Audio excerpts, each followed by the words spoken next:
Welcome to my vlog uli. Meron naman tayong ginagawa ng TCL 32 inches.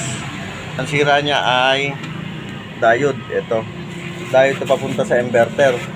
Ayan yan, napalitan na ng technician ko. Ito na siya, oh. Ayan. So try natin kung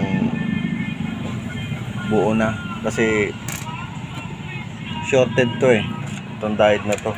Tornilyohan ko muna. Tornilyohan na muna, dalawa lang muna ang tornilyo. So try natin, saksak natin. Okay. Ayan.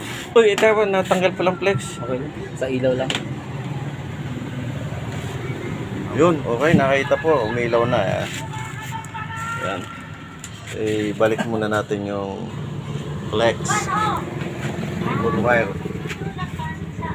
Para sa flex ribbon wire. Ayan. Okay, testing. Saksak. Ano kaya? Siya ba ay magkaka-display na? Uy, okay na. Yung pong nakikita nyong guhit dati na yung siguro nabasa ito. Yan. So okay na po.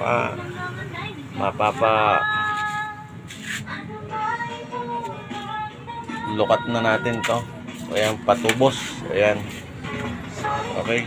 Natakiban na ng aking magiting na technician. Ayan. Hindi lang siya sa TV, hanggang cellphone gumagawa rin po kami rito. Ayan. Okay. So, one down. Babay na po.